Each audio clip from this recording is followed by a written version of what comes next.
yang bersinggungan dengan provinsi lain, yaitu Sulawesi Tenggara, Sulawesi Tengah, Gorontalo, Kalimantan Timur sampai ke Kalimantan Selatan. Diskusi ini sebenarnya diskusi santai ya. Seperti tadi sebut Pak Kristo bahwa kita lebih banyak pada mendasari pada perbaikan-perbaikan yang terjadi itu berdasar pada prinsip-prinsip yang dikembangkan oleh pemerintah. Supaya kita melihat bahwa sebenarnya ketika ada walaupun aturan yang berubah-ubah, yang pusat suka mengeluarkan undang-undang, PP, permen dan aneh-aneh, tapi kalau ibu bapak lihat itu bisa dilakukan karena perikanan skala kecil kan tadi bapak Pak Safar dan rekan tadi sudah jelaskan melintas batas dia. Tentunya ini menjadi salah satu hal yang cukup baik buat masyarakat kita karena melihat bahwa ternyata masyarakat kita punya daya minat yang cukup tinggi pada ternyata kita juga banyak produk perikanan berupa kakap dan kerang ini dari BPP yang lain, misalnya dari Papua ataupun dari Kalimantan. Nah, itu yang pertama. Kemudian yang kedua, apa yang telah kami lakukan? Ya benar, BKIPM tetap secara kelembagaan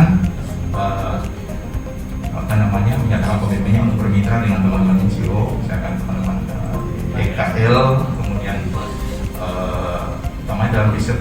Saya kira seperti for transformation itu LSM yang banyak mendorong proses transformasi pengelolaan, karena kami percaya bahwa siapapun kita, dimanapun kita bekerja, apapun kita punya profesi, pada akhirnya yang dilayani adalah masyarakat. Yang memandang bahwa program apapun kita harus mampu memposisikan masyarakat sebagai penginisiatif, sebagai pelaksana, sebagai penilai apakah itu berhasil atau tidak. Dan jadi ini yang menjadi PR kami, bagaimana transformasi itu berjalan dan masyarakat diberi mandat. Dalam hal ini untuk konteks FGD kita saya kira nelayan dan siapapun yang berkontribusi di hulu hilir usaha perikanan untuk kerapu dan kakap. Saya ingin memberi penegasan mungkin tadi terkait tentang semacam skeptisisme kita mengenai co-management. Istilah ini saya kenal sejak tahun 90-an. Tapi kalau saya hitung-hitung Pak Iber, ini kan co-management ini kan bagaimana kolaborasi, dan itu sudah sering dilakukan oleh pemerintah, sudah sering kita memfasilitasi itu untuk muncul adanya kolaborasi. Pertanyaannya, bagaimana menginisiasi? Karena kita tahu ini ada dua, jadi ada pendekatan teknokratik top down. Soalnya kalau Pak Sahabat tadi pasti ada APBD yang tiap tahun kita punya, dan PR-nya adalah bagaimana APBD itu didistribusi dan sesuai dengan tujuan visi misi pemerintah daerah gitu. Tetapi di sisi lain kan kita juga sebagai LSM kita juga menganggap tidak semua urusan itu pemerintah yang harus cover. Ada ruang-ruang di mana pemerintah tidak harus hadir, biarkan masyarakat berinisiasi. Kalau itu mereka bisa selesaikan sendiri, kita urus yang lain Pak Sahabat, kan begitu. Nah ini yang kita sebut community based management atau participatory gitu.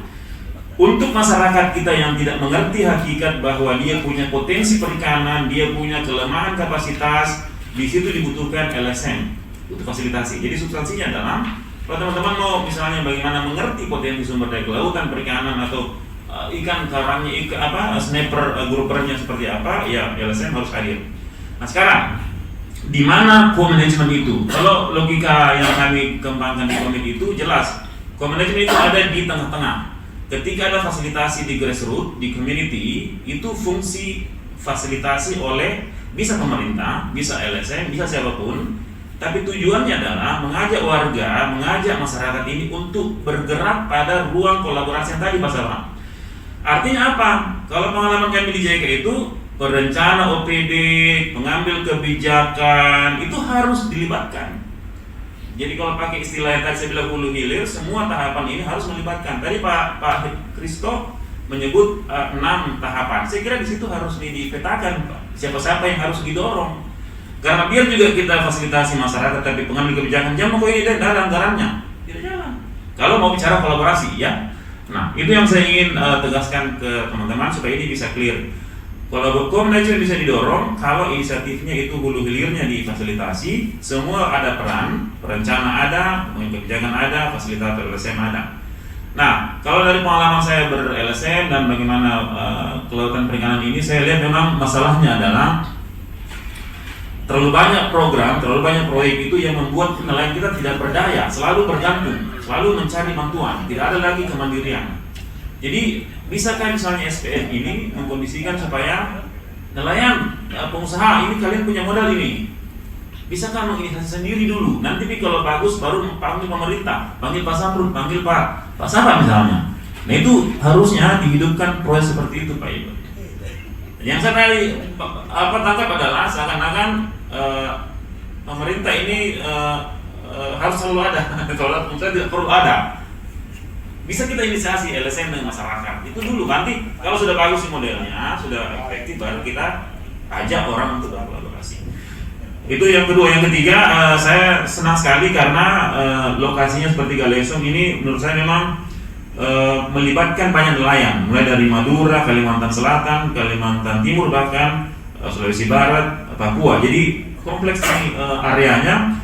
Kalau itu jadi data yang bagus, bisa dipakai sebagai data awal perencanaan, itu akan sangat luar biasa Pak Ibu. Bisa dipetakan kapasitasnya, potensi ekonominya, bisa alat tangkapnya, bisa perizinannya, banyak sekali. Bisa menjadi model nanti Pak supaya dinas kita bisa tampil. Saya kira Pak Sulkah waktu itu sangat ingin mendorong model kayak Galesong ini sebagai model bersama. Apa ada nih proyeknya ini, jadi kita jalan bareng gitu. Terima kasih banyak dari